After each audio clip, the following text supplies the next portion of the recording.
All right, welcome back, guys, to the World Championship Series, Europe Premier League Season 2. We've already had our first series of the day conclude, and now we move on to a special one. It is time for the return of Evil Genius's Stefano, a player who made it to the finals of Season 1 in 2013, and he dropped out and retired in Season 2.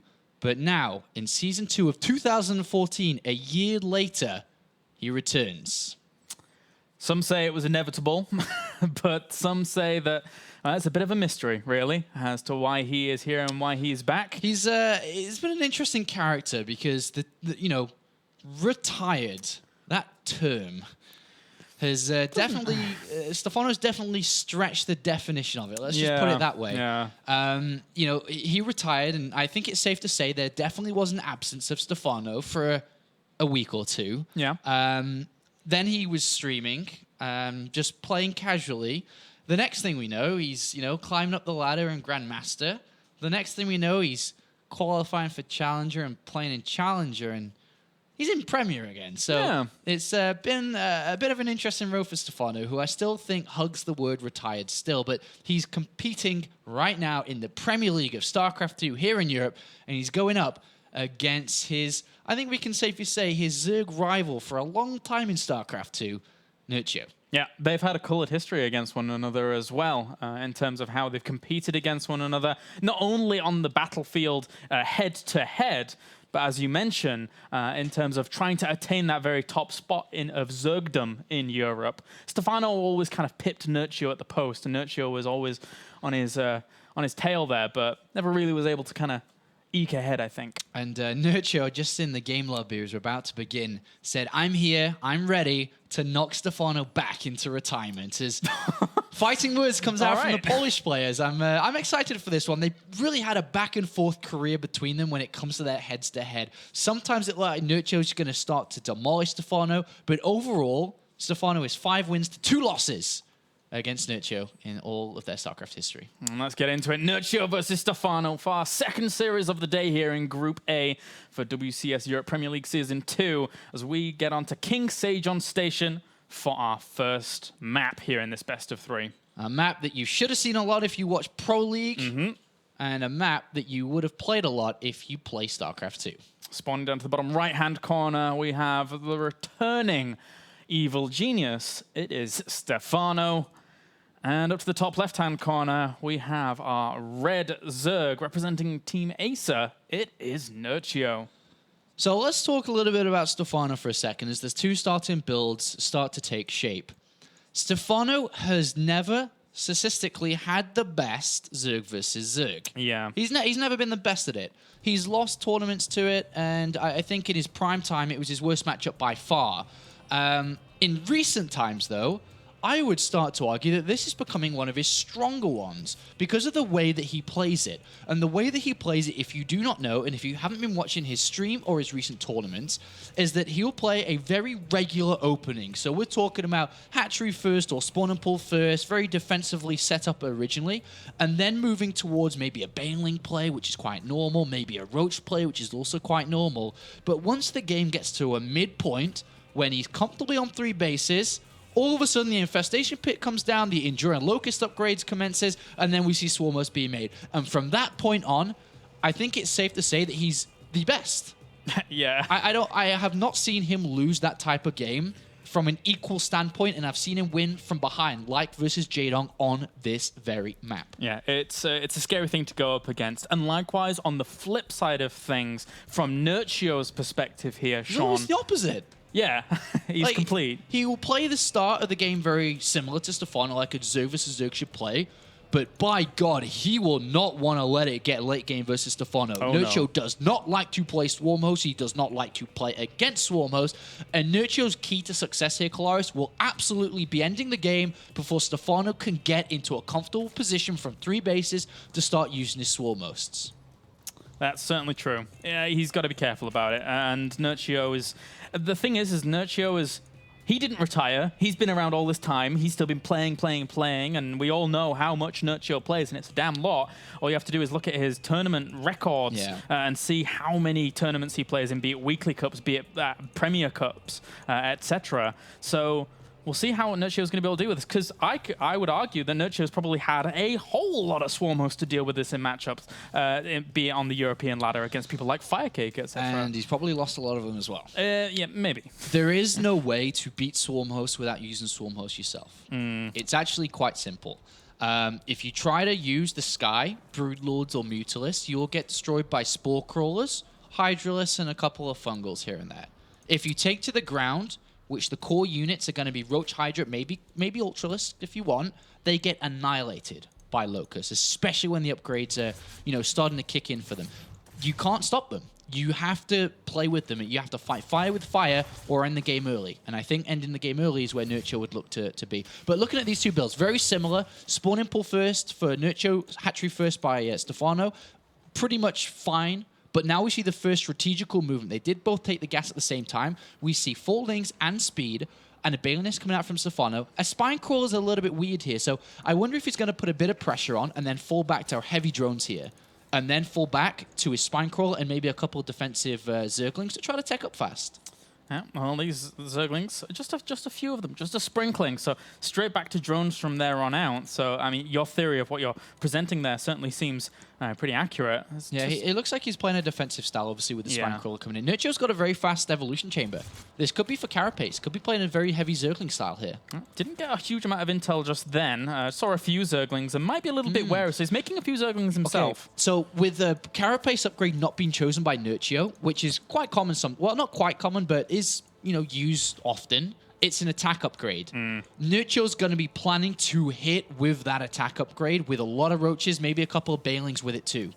That's a very strong play. He's getting the Baneling Nest because he sees Stefano's got the Baneling Nest and can definitely be a threat here with these Zerglings that he has out. Yeah, you can't really... you can't arguably compete fully unless your control is absolutely pristine, like you go to a Life, for example, with just Zerglings against Zergling Baneling. It can be very, very difficult and fraught with danger. One Baneling... Got to be careful with those Zerglings, though. So Stefano's doing as expected. A bit of pressure, a bit of movement out, Baneling Nest and Spine Crawler defensively, and a very fast layer with an Evolution Chamber. For +1 attack, you can imagine Roach 1 will probably follow for the Roach Speed 2.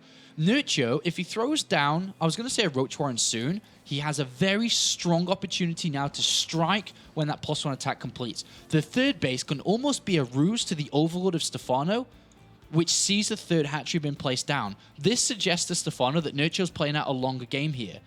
If Nerchio doesn't add on any more drones, his current drone count's it's very comfortable for these bases he's on, but if he attacks soon with a lot of roaches, I think he's in a very strong position against Stefano. Very strong. 2 Roach Warrens, and they're both placed right next to each other. Do not know that. Do not know why. That's quite strange. Maybe if he goes for Tunneling Claws as well, my mind's going to be blown. He needs a layer. I mean, he needs to go up to use Roach Speed and all of this. So... doesn't make too much sense. It may be later on, but he's not adding roaches to complete with his +1 attack. But that still means that he does have an attack upgrade later on to use instead of now. Constant dance now begins here in Zerg versus Zerg. These Lings and Banelings versus Lings, Banelings. Got to be careful, though. He's trying to deny this third base. He knows if he can get his third base up and running, how big this could be. And actually does force the cancel. It wasn't even a cancel. It was a complete kill. Yeah. But he did lose a lot of Zerglings in the process. Did lose a lot, but that's good to stop that from finishing there. The layer comes in. Maybe he forgot the layer here. It would make a lot more sense. Yeah. If the layer had completed, he could have started those upgrades at the same time. Infestation pit. Scary times. Got to be careful about how that works out. The Zerglings, once again, going to try and go for the wraparound. There's no Banelings here to support for Stefano, because if he'd have morphed them in earlier, they would have taken a long time to get across there. And there are actually some now waddling across. Yeah, waddling across, but won't really be able to achieve too much here. Third base is down for Nerchio. Still no one's drawn towards his third yet. So they're still very similar in positions in this game. A trap here from Stefano. No, Nerchio doesn't fall for it. Oh, and one Overlord does end up dying off. Not the biggest of deals, though. Pathogen Glands gets started here for Stefano, which isn't exactly what I was expecting from the start of this. All right, well, he's going to maybe get a cancel on his base again. Great movement here by Nerchio to get the cancellation once again. Actually, you got full kill, right? Yeah. There's no drone there. Yeah. That's 600 minerals down the toilet. Yeah, that's not the best there. Stefano, if he tries to play Swarmers from 2 bases, might get beaten up quite hard. It's hard to run it properly with the economy off 2 bases. That's why we see him do it so late. And you can also get a lot of run-bys and stuff with roaches here. Nerchio's in a very good position. He's got this third base up and running. He has a better production setup to build more units simply by having a hatchery out longer, which he can lava inject into. And he also has a little bit of an upgrade advantage. But if he continues to build a lot of units, which I think he will do, he may strike soon. And Stefano, who's going to be relying a lot more on infestors, which means he's going to have to land the right fungals. And if he misses or runs out of energy, then his overall army supply is going to be incredibly weak to Nerchio's. He did have very good fungal control in terms of back in Wings of Liberty, but that's when it was, instant. Of course, he was playing for a lot of part of the Swarm as well, so I can imagine his projectile fungals are going to be quite good, and he needs to land and lock these units down, but that completely whiffs that first one. The Banelings actually move forwards, but there isn't enough firepower there for Nerchio to keep plowing through. Yeah, he was droning a little bit behind this. He's forcing Stefano to build a lot of units, not drones at this point, which is good for Nerchio's economy. And, well, going to push forwards once again here with these roaches. Killing off quite a few of them is Nerchio, but doesn't want to get lured back into that spine crawler for a second. Hydra Den is going to give Nerchio an army advantage if he's able to get these Hydralists out, which he can definitely do. He's got quite a bit of gas income at this moment. He's got a good economy. Definitely favor Nerchio in this game so far. It's been a little bit back and forth from the beginning. Slight advantages to Nerchio with killing the third, but he's leading this now. Yeah, I mean, this third has just been up and running for so long in comparison. So Nerchio's really playing this out very, very nicely. The denial of thirds were just fantastic. Yeah. The thing is, though, is if you think back to Lone Star Clash when Stefano played against Jadong, Jadong was in a very similar advantageous position, but Stefano dragged it out late. Yeah. That's where Stefano's key to victory will probably lie, is by securing 3 bases, using the fungals and roaches defensively, then getting ready to get the Enduring Locust upgrade, which is coming in now where he can start to set up that army. Nerchio must not allow Stefano to build that army up if Nerchio wants to win this game, because no matter how much of a lead he's in now, he needs to put that lead and translate that lead into something here. He's got an army advantage. He's going to have an upgrade advantage with this carapace coming in. He needs to deal damage now. Maybe it's breaking the rocks on the right-hand side on Stefano's natural. Maybe it's coming in from different angles, but he needs to attack soon. If Stefano builds this army, then we know what Stefano can do. Yeah, I entirely agree. It's almost as if the earlier third for Nerchio here gets completely negated by the cost efficiency of these by these swarm hosts. So now it's really Nerchio's opportunity. He's got to do something. Even Stefano is spreading creep outside of his natural to the to the right hand side because he knows that's a potential angle of attack for Nerchio to break him. It's a weak point basically. Well, there's Hydralist movement on the way here, so eventually he can reinforce quite quickly with those Hydras, but it's going to take a while. There's a lot of roaches in production here for Nerchio. He's almost maxed out. He needs to smash through this. He's got an Overseer with this army too. If Nerchio wants to win the game now and get this lead and put it into a win, now's the time. Otherwise, he's got to have and start thinking about other plans. But this is the best opportunity for Nerchio to do it. The Overlord sees this, and he sees a few Locusts heading out here, so he knows he's going to be competing against that kind of play. There's a few Spine Crawlers that Stefano could retreat to, but he's catching a little bit of this army on the northern side with some Fungals, so denying that, whilst pushing with the Roaches down at the expansion as well. And Nerchio, with a lot of power behind these Roaches and Hydras, is powering through on either side here. A few of these Swarm Hosts get caught in between all of this, and also an Overseer above this gives him vision of where the Swarm Hosts are, and this might be the break here for Nerchio. Yeah, he's broken. He's broken. This is what Stefano didn't want to happen, which is why the Infestors and Spine Crawlers are down. Nerchio breaks through at the one prime opportunity to win this game. GG. Nerchio takes map number 1 and prevents Stefano from getting to where he's most comfortable. And yeah, exactly. I mean, you called that to a T in terms of how the flow of this game was going to play out and exactly where the strengths for both players lie. And now, how does Stefano really look at that and play in the next game? He's got to change something up, right? Because Nerchio looked great there. Yeah, he looked great. So one thing that you would look at for Stefano to change coming into this next series is not to lose in the Zergling-Baneling battles to keep the third base up and running. This is something which should be traded off equally, if not in favor of the defending player, because he's able to get reinforcements there faster. Stefano lost about 2 to 3 small skirmishes, which gave a pretty big lead to Nerchio, which then enabled him to power through at the pinpoint time to win the game. And Nerchio will look to do things like this. As mentioned, I think I mentioned it on Reddit or the article, the way that Nerchio will win this series is by getting a lead and then killing Stefano before it's too late. If he lets it get late, and if Stefano's able to equalize the game throughout all the early part, that's where Stefano's going to find himself in better position. I've still got to go back and commend the way in which Nerchio's maneuverability was executed around that third base and getting those denies. I mean, we've seen Zerg versus Zerg evolve throughout, the past, I would say, year and a bit, and it really been honed down on that third base. If you can get cancellations on that, then you're going to be in really, really good shape. Yeah, it stunts the income, but also more importantly, the production too.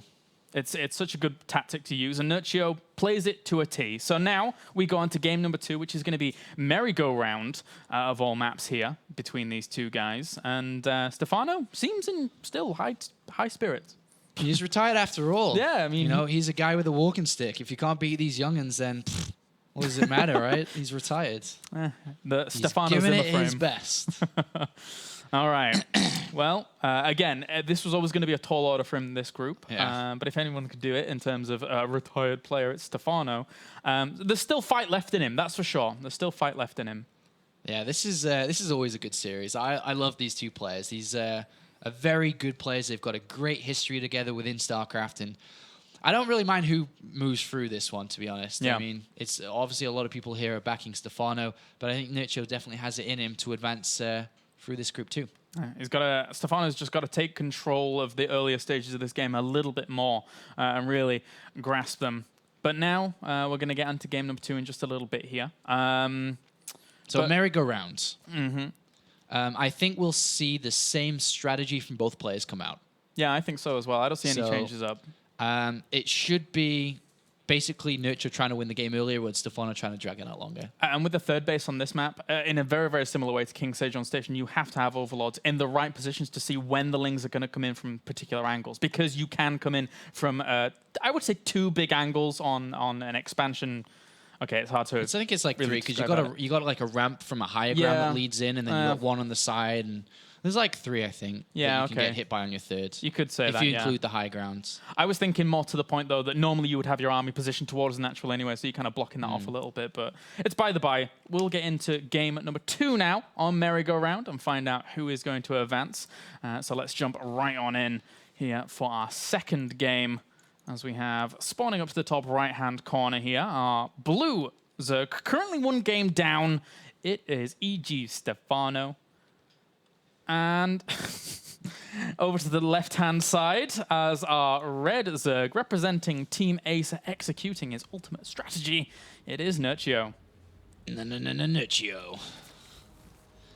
One of the highlights of watching Nerchio in his career was absolutely the time he won against maybe Younghwa in Home Story Cup. I think it was Younghwa I played in the finals. And in control commentating, it was one of the funniest things with Nerchio ever. It was like when Nerchio, it was because at that point, a traditional commentator would be like, shouting and raving of Nerchio winning, but it was Home Story Cup first of all, and it was in control second. And Nerchio wins, and he's got a little bit of a smile, and the way that in control was describing what Nerchio was thinking and potentially saying was hilarious. In control's a funny guy, man. Yeah, that was great. That was a great time. I remember that. And Nerchio was so, I don't know, it's so secretly happy inside, but displaying 0 emotion. By the way, we have a spawn and pull then gas down fast from Nerchio. I'm not too sure how well this will work out. There is an overlord going to spot this quite fast from Stefano here, as he will realize exactly where his opponent spawned. But we are going to see aggression coming out from Nerchio early on. And it's usually going to be with Lings for pressure into Zergling speed. You could get a Baneling Nest early on, but Zergling speed is a little bit more popular. This is a 15 hatch and 16 spawn and pull from Stefano, which is, it's pretty decent, I'd say. It's a little bit hard to hold these type of attacks, but it's not the worst. Could have been gas. Yeah, it's one thing's for sure though is that Nerchio here with this pressure, it certainly causes Stefano a little bit of a problem if he's caught off guard. The first Overlord, the way in which it was sent was a little bit unfortunate. I mean, the way that you look at this, he didn't rush out Zerglings, Nerchio. He got the Queen, 2 Lings, and a drone. Yeah. But still has got the gas, and that's something which Stefano hasn't seen. The big point of Nerchio's strategy, what it will most likely revolve around. Look at the natural of Stefano. How are you meant to stop Zerglings with speed on a map like this? It's not so easy to wall off. You need creep to get down to the larger ramp. So if we see an explosion of Zerglings come out from Nerchio, it may be difficult to hold for Stefano unless he has Baneling set up of his own already, which if you look at his gas count, he's got to get speed and the Baneling nest. He may not be ready in time by the time the Zergling speed hits. Yeah, technically speaking, from game number 1, there was a little bit of a quicker Baneling nest compared to what we were seeing from Nerchio before, but that doesn't take into factor in consideration. That was a good micro there, though. Stefano wins the pistol round. Yeah, nicely done. Nicely done. Where are the lings from Nerchio? With this overload that's popping, I think, yeah, here they come. He's going to build them now. He's going to let that overload pop and continue to build them. We're talking like 20, 30 Zerglings here, if not more. With the lava that he has currently and the lava that he will have, this is going to be... Yeah. And that's the kind of attack he's going for here. The Baneling nest starts. It's very close, but I don't think it's quite close enough. I didn't think it was when I was, trying to weigh it up before. Yeah, with the way in which Speed's finishing now. No, he needs Banelings to stop this. There's no other way that he can do it, and I don't think it's going to be close enough. I mean, for Stefano, even the Baneling nest itself is technically in a defensive position to try and like block off a little bit if he can continue on, but this is going to be hard because he just has no intel. These 2 Zerglings. Here we go. It's coming across now. Oh, he sees it now. He sees it, but he needs to morph Banelings. You're going to have to try and hold the ramp with the Queens. You can't let the Zerglings go into your main base. Uh-oh. And he needs Banelings. He does. The Zergling's now about to breach this natural, and where are they actually going to go? And he goes straight for the Zerglings. Look at that. That's nice. Hunted. Completely shuts those down very, very quickly. There's no Banelings being morphed in whatsoever yet for Stefano. Only Zerglings being produced right now. But the Zerglings here for Nerchio still continue to flood on forwards. And there's a few Banelings now morphing on the ramp. He really needs those drones on hold position to try and block off this as best he can. But there's still a lot of Zerglings. This is a good hold so far. Very good hold so far. First Baneling's out. He needs more. This is a very good hold so far. It could needs still to get them. this Baneling for a good detonation, though. Yeah, there's still 24 Zerglings here against 12 with 1 Baneling. If he's able to count down that Baneling with just 1 Zergling, then that would help him out quite a lot. But because he's being forced by that 1 Baneling to constantly move around, the Zerglings are doing quite a lot for him. Yeah, he probably needs a couple more Banelings.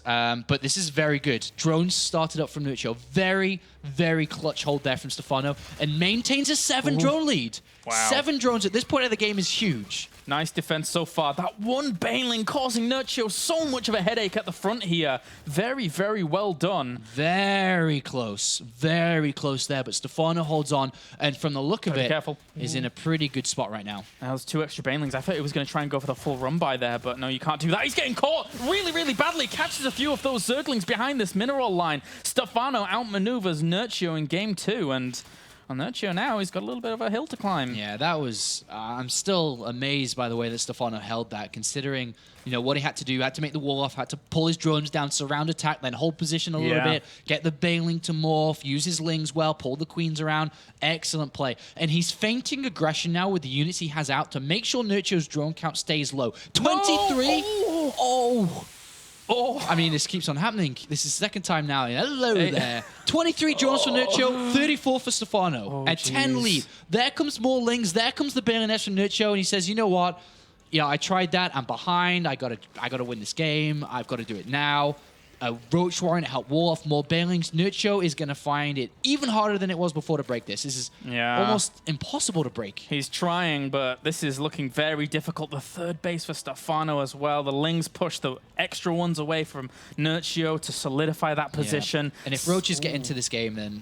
Yeah, just say goodbye. Yeah. It's going to be difficult to hold on against. I mean, Banelings, yeah, they're pretty good against Lings, but against Roaches, not so much. There's still always 1 Baneling with these Zerglings. It's a lovely little move, and he catches some of those Zerglings again. The extra Banelings come along just as that 1 detonates to reinforce his position all the more. Stefano is controlling this like a champ. Yeah, this is pretty good hits there from a couple of Banelings.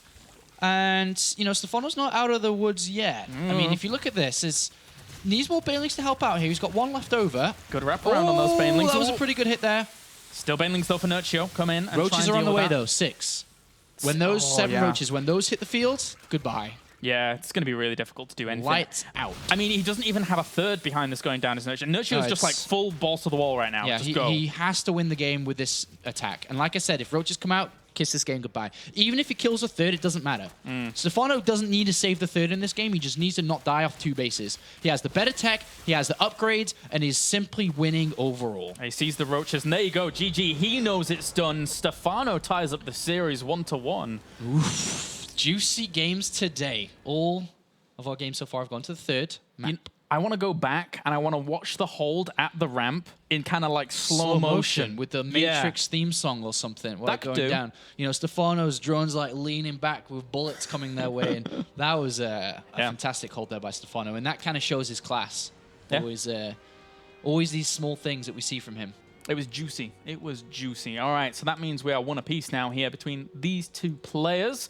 And we're going to be going on to game number 3 in just a little bit. So, hey, as a start for WCS Europe season number 2, I'm liking that we're going to 3 games in these first 2 series. This season's going to be the best season that we've ever had. Just putting it out there right away.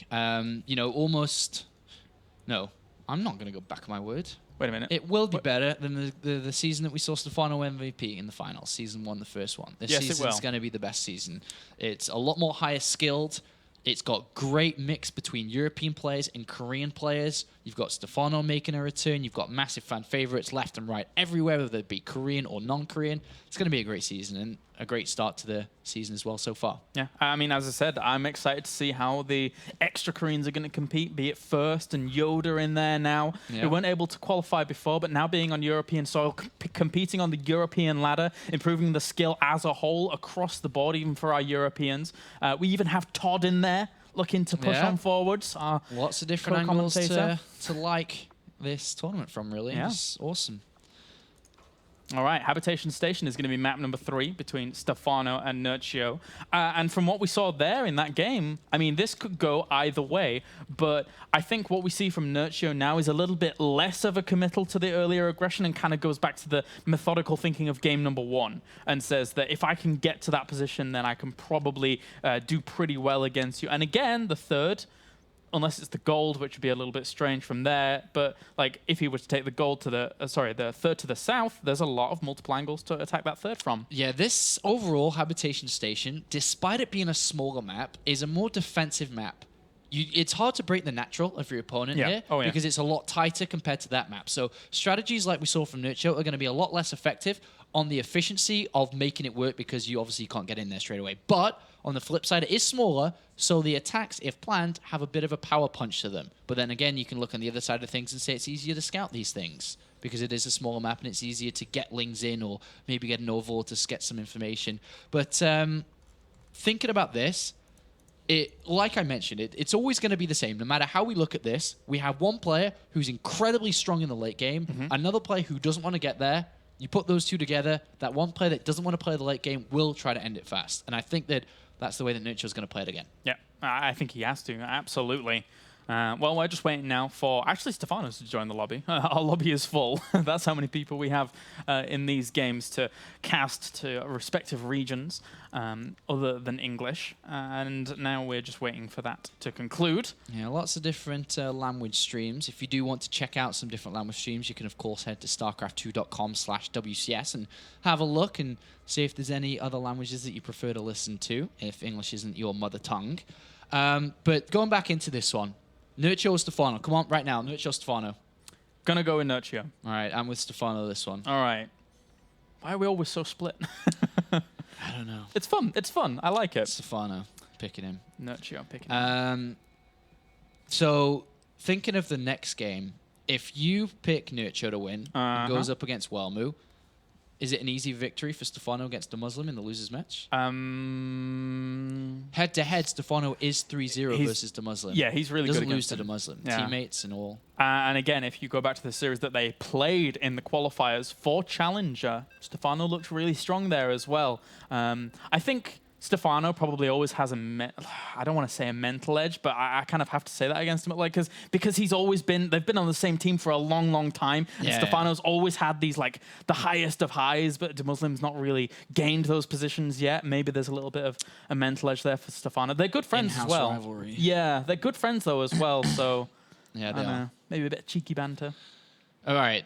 It's time for map number 3 now between EG's Stefano and, of course, Acer Nerchio to decide who goes up against Welmu in the winners match to decide who moves on in first place in today's group.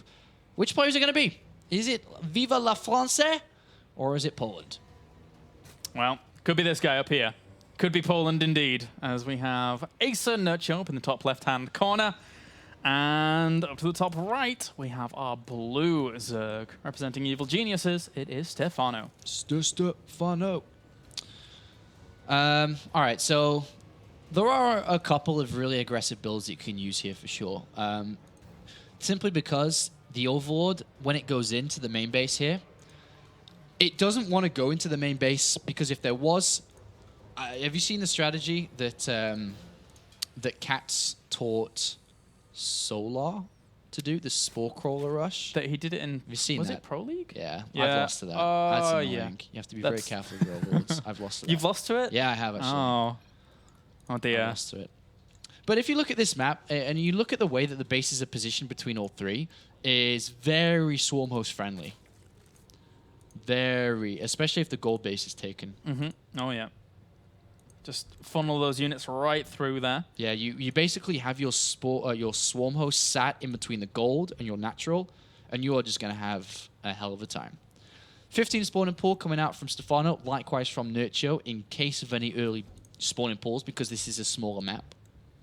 Yeah, you got to be careful here. And again, you know, with the defensive setup on the natural, as you were pointing out just before this game, it's unlikely that we would see Nerchio really kind of fall back onto game number 2's kind of style. So I'm expecting him with that kind of mid-game Roach Hydra maybe, really powering it out there. That's something that I would love to see from Nerchio's side of things to get him the win. But likewise, Stefano could happily buy time because you pointed out at the very start of this series as well that he is good and very good at transitioning onto the late game against all kinds of multitudes of strategies.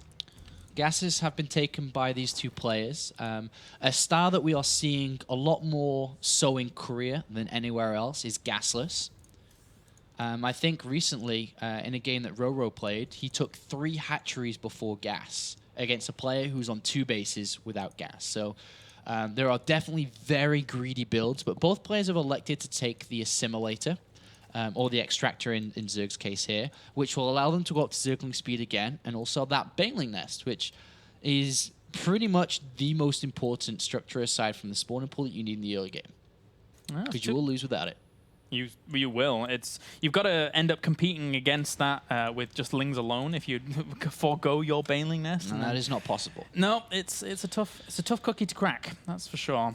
These 2 Lings are going to move out and have a little bit of a look around, but he already gets confirmation of the hatchery. So he wants to just poke in once again because he knows his overlords have been pushed out of the main. Yeah. You kind of, I mean, Zerg players ideally wouldn't build the Zerglings. They don't want to. You prefer drones at all points in the game. But these 2 Zerglings have to be made because they need to find each other's gas timing out. On a small player map like this, it's hard to find out usually.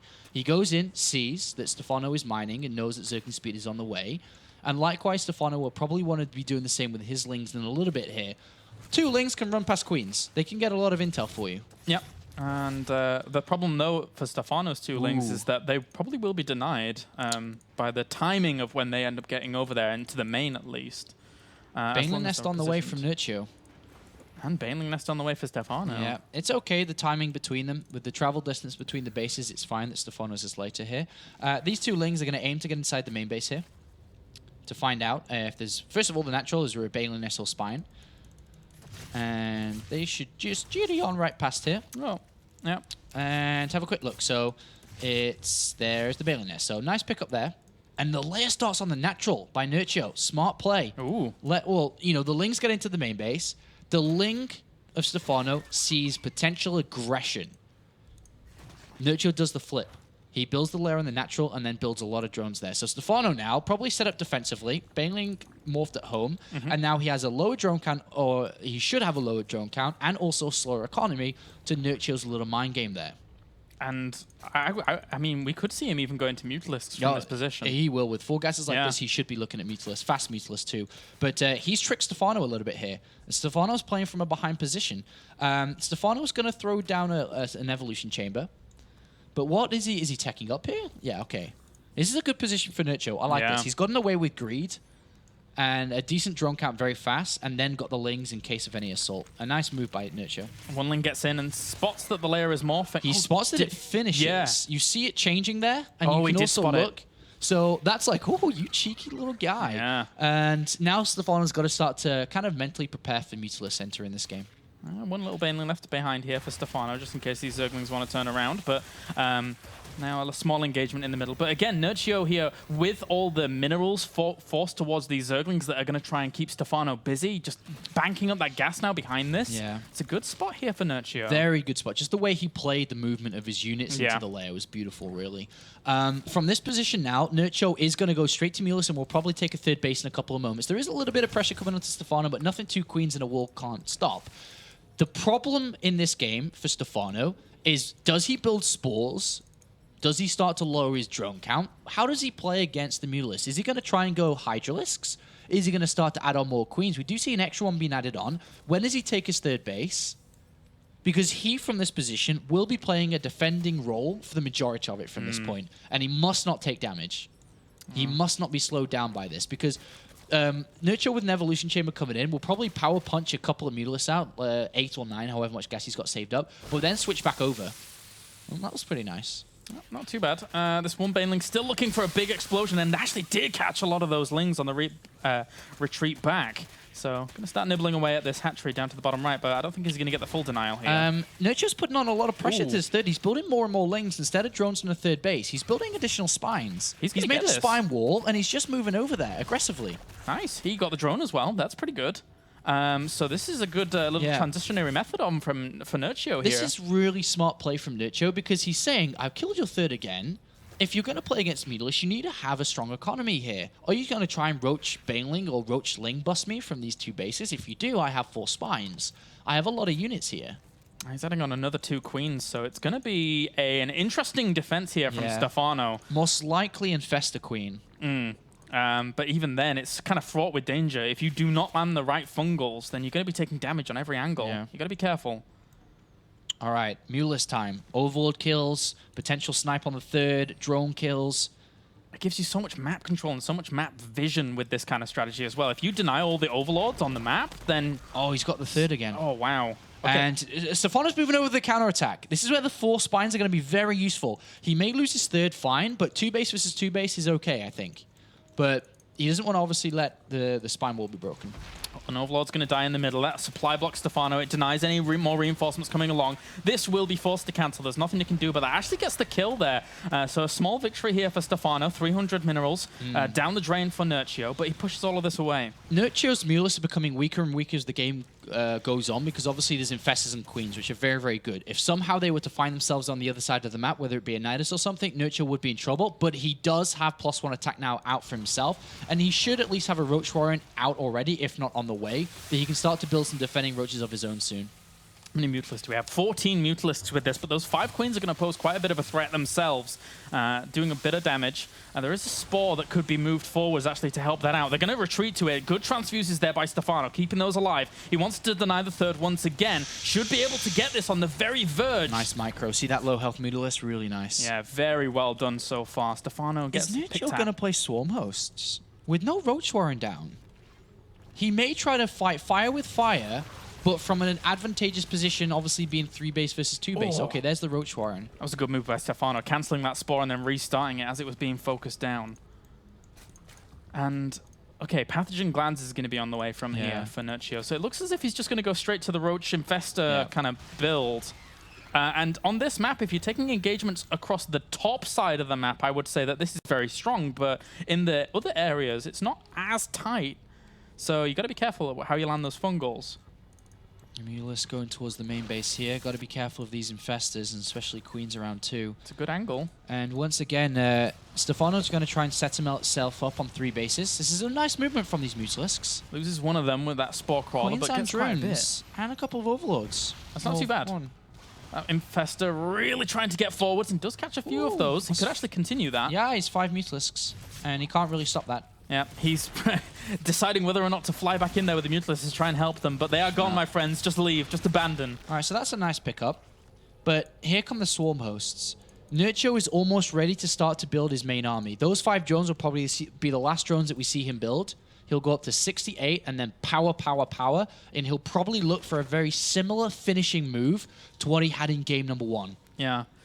It's like But I think Stefano, to be honest, isn't as far behind as he was in game number 1. Yeah. Look at the supply. Like, he's leading in supply. Sure, he doesn't have a third base economy up, but he's had the hat trick faster than he did in that game. He's got more swarm hosts and more infestors out in this game. Nerchio's hoping that his third base being a little bit quicker in terms of income is going to help him out all the more. He's got his fourth base on the way at the gold, but as this continues on, Nerchio, you need to push, my friend. You need to do something quickly. Yeah, he doesn't have roach speed. Yeah, it's only halfway through being completed, so it's hard for him to get to the other side of the map.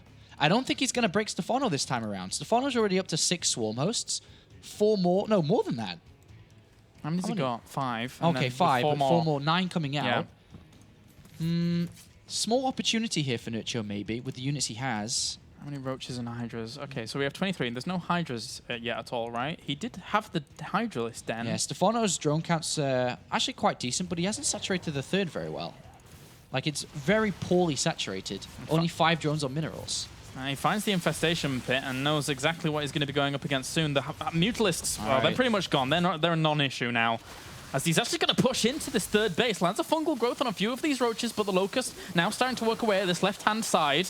And all the roaches also got hit by fungals on this, so they're weakened a little bit. If this third gets picked off, if Nerchio kills the third of Stefano... If he could get those swarm hosts as well, he gets one of them. He does have an overseer here, so 3 of them are going to fall very, very rapidly. That third. And it's going to go down. There's no way he can be able to save that anymore. Oh, big, big blow there for Stefano. Did not want to lose that third. Yeah, especially with the gold base now finished up for Nerchio. Yeah. If he's able to capitalize on that. All right, Stefano is going to have to be the most patient guy we've ever seen. In this matchup, in this scenario, when you're trying to play swarm host, you are looking to build the ultimate army. You are not going to move across the map to counterattack with swarm hosts. It just doesn't work like that. That's not how they are played. So he must sit back. He must rebuild this third. And from this point, Nerchio finds himself on 4 bases with that 4th that he threw up. And either he has a couple of options. Use his money to go for a crazy tech switch that could catch Stefano off guard, or again power up the torrential supply much faster than Stefano can get there and hammer another one home. And you know, now that I think about it, how game number 3 has really played out from Nerchio's side of things, the way in which the strategy he chose synergizes against the swarm host is fantastic. Because think about it, there's no overlords providing any vision on the map for Stefano. His creep spread has been kind of lackluster throughout this, so he doesn't really know where the attacks are coming from at any time. And now Stefano is sat back with these swarm hosts, not far out at all not doing anything. It's time for wave number 74 from Nerchio.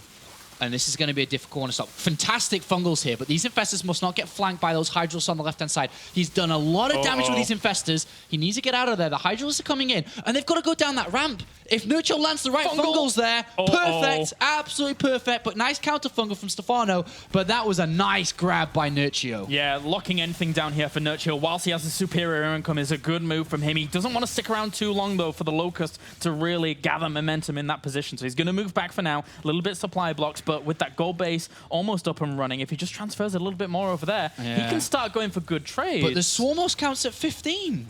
That's it's going to be hard to break. How do you break that from this position? You just don't. You've got to power through to find that third again. He just added on another 9 swarm hosts, but here the roaches and hydras trying to push through as the locusts are out of position completely. Transfuses on this spore crawler to keep it alive whilst the firepower goes down on it. I think fighting the locust may not be the best decision here. I think he has to power through and break the hatchery. He can't fight versus 15 swarm hosts. Yeah, he should have come around the right-hand side, target the hatchery, cripple Stefano again, and then get out and think of another option. He wanted to try and end the game right there and then, but he didn't really know how many swarm hosts Stefano has. He's not like us who can see that Stefano has 15. Nerchio thought, in an ideal world, that the first blow to the third base would have slowed down that swarm host count to what it is now. But this game is no longer in Nerchio's hand. No. Stefano's climbing himself back in, considering he's gone back from 2 bases against 4. I mean, what we're seeing here from Nerchio, he's actually adding on pneumatized carapace. I wonder if he may end up going for drops and trying to go into the main, but he's going to push in here once again. This isn't the most cost-effective of trades by any means, but he actually forces away all the droning from the third base. He could actually get that with the army on the right-hand side. He needs to get that third hatchery.